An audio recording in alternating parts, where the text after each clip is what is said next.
Hello दोस्तों, welcome back to my channel. So today our topic is how to get 90% plus in boards exam.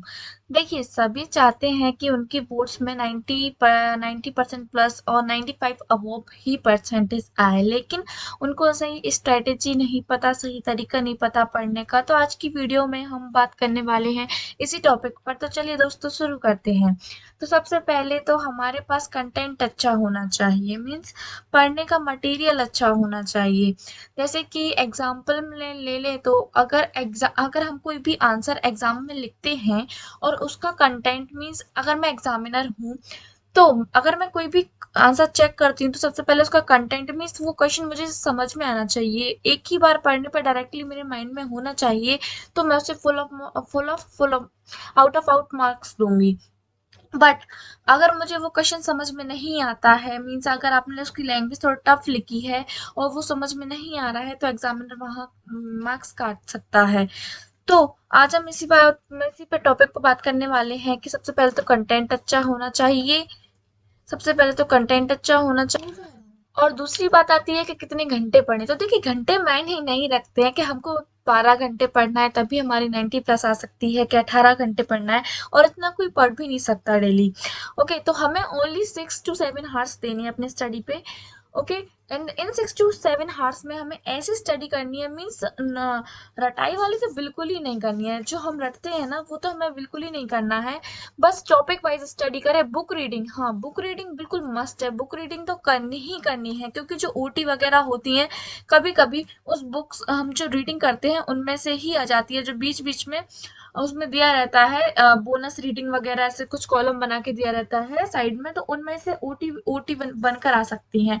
तो हम लोगों को book reading तो करना ही करना है, और टॉपिक वाइज स्टडी करें। मीन्स हमें किसी क्वेश्चन को रटना नहीं है कि चलो ये वाला क्वेश्चन है तो हमें से रट लेते हैं, नहीं। लेकिन हमें जो बुक में टॉपिक दिया, आप टॉपिक वाइज स्टडी करें। फिर वो एग्जामिनर अगर आपको 2 मार्क्स में पूछता है, 3 मार्क्स में पूछता है, 4 मार्क्स में पूछता है, तो आप उसे लिख सकते हैं। क्वेश्चन के आंसर में अच्छा कंटेंट होना चाहिए, मीन्स जो आप आंसर लिख रहे हैं एग्जाम में उसमें कंटेंट अच्छा होना चाहिए। अगर हम बात करें क्वेश्चन को अच्छा कैसे बनाए, तो सबसे पहले डायग्राम। अगर वो क्वेश्चन में थोड़ा सा भी चांस है कि उसमें डायग्राम बना सकते हैं, तो आपको डायग्राम बनाना ही है। और डायग्राम उसमें है तो उसको बनाइए जरूर, क्योंकि डायग्राम एक आंसर को अच्छे से वेरीफाई करता है कि वो आंसर पूछ क्या रहा है। ठीक है, और for OT OT practice means अगर आपको ओटी लगानी है, ओटी प्रैक्टिस करनी है, तो मैं रिकमेंड करूंगी कि परीक्षा अध्ययन और परीक्षा बोध से ही पढ़ें। और जो बुक में दी रहती है, लाइक शिवलाल और नवबोध की बुक में पीछे ओटियां दी रहती हैं, वो लगाएं। और बुक रीडिंग करेंगे तो आपकी एक भी ओटी देखिए बाहर नहीं जा सकती है, क्योंकि मैं अपने एक्सपीरियंस से बता रही हूँ, मुझे पता है, मैंने भी बोर्ड्स के एग्जाम दिए हैं। तो मैंने भी जो बुक रीडिंग होती थी वो करी, फिर परीक्षा अध्ययन परीक्षा बोर्ड से लगाई, और बुक से भी कुछ ओटी लगाई, तो ओटी तो बिल्कुल बाहर ही नहीं जाती है, वहीं से आ जाती है सारी। और अगर आपका मतलब ये तैयारी हो चुकी है, और फिर आपको अगर आपकी प्रैक्टिस के तौर पे आपको प्रैक्टिस करनी है, तो आप प्रीवियस ईयर क्वेश्चन उठा के देख सकते हैं, उन्हें भी लगा लीजिए। क्योंकि जो एमपी बोर्ड होता है ना, वो इतना कुछ हार्ड वार्ड नहीं पूछता है, वो बस रिपीट क्वेश्चन बार बार रिपीट ही करता रहता है। तो आप प्रीवियस ईयर क्वेश्चन लगा सकते हैं।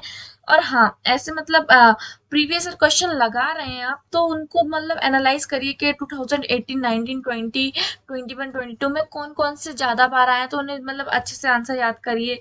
ठीक है, और अगर कई बच्चे पूछते हैं कि ना सही टाइम क्या होता है पढ़ने का, तो सही टाइमिंग बोलूं तो सुबह पढ़िए। सुबह ऐसे मैं बताऊं ना कि मतलब आपको है ना दिन में है ना किसी किसी बच्चे में पढ़ाई नहीं होती है, और सुबह सुबह की जो पढ़ाई होती है ना, it's too good, you know that if we study in the morning, then our mind will be too much refreshed, and और देखिए, जो अध्ययन आती है, परीक्षा अध्ययन परीक्षा बोध, हमें उन पर टोटली डिपेंड नहीं होना है। पहले अपनी तैयारी पूरी करिए, जो बुक में है पहले वो पढ़िए। फिर हाँ, जो लास्ट टाइम पे हम आते हैं, लास्ट टाइम पे बात होती है कि चलिए परीक्षा अध्ययन परीक्षा बोर्ड से हम कर सकते हैं, तो आप उसमें से भी कर सकते हैं, लेकिन वो लास्ट टाइम मैं बिल्कुल रिकमेंड करूंगी कि ना परीक्षा अध्ययन परीक्षा बोर्ड में से पढ़ें। लेकिन जो शुरुआत में जैसे अभी का टाइम है, तो अभी आप तो अपना कंटेंट पे ध्यान दीजिए कि मैं पूरा कवर पूरा कवर करना है। परीक्षा दिन परीक्षा बोर्ड में से लास्ट टाइम पे पढ़िए बिल्कुल, जो इम्पोर्टेंट रहते हैं वैसे उसमें से चांसेस कम ही रहते हैं आने के। मतलब मैं ये नहीं कह रही हूँ कि उसमें से आता नहीं आता है, लेकिन 100% कहीं 100% बिल्कुल भी नहीं आता। 100% आपको चाहिए तो वो बुक में से ही आता है, तो बुक को तो बिल्कुल छोड़िए नहीं, हर टॉपिक कवर करना है। और हाँ, इस बार है ना सिलेबस में से कुछ टॉपिक्स हटा दिए गए हैं, तो आप उनको हटा सकते हैं। और अगर आप चाहें तो मैं इस पर नेक्स्ट वीडियो लाऊंगी।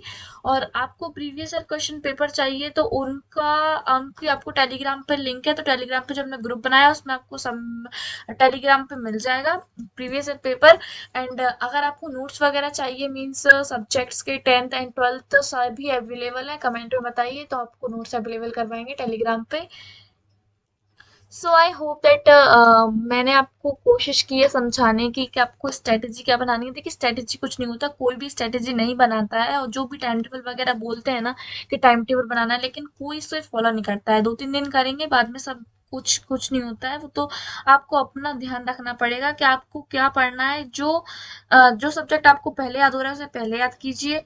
फिर अगर आपको जो टफ लग रहा है उसे भी उसे थोड़ा बाद में टाइम दीजिए, लेकिन हाँ, उसे भी करना ज़रूर है। और बस रट के नहीं जाना है, आपको टॉपिक समझिए आप, और आप मन से बना के लिखिए। अगर आप टॉपिक समझ लेते हैं, आप मन से बना के लिखते हैं, तो मार्क्स आपको एग्जामिनर पूरे ही देगा, वो काटेगा नहीं। ठीक है, तो आई होप आपको समझ में आएगा। Thank you for watching this video and subscribe this channel, like and share and comment more and more, and share to your friends also.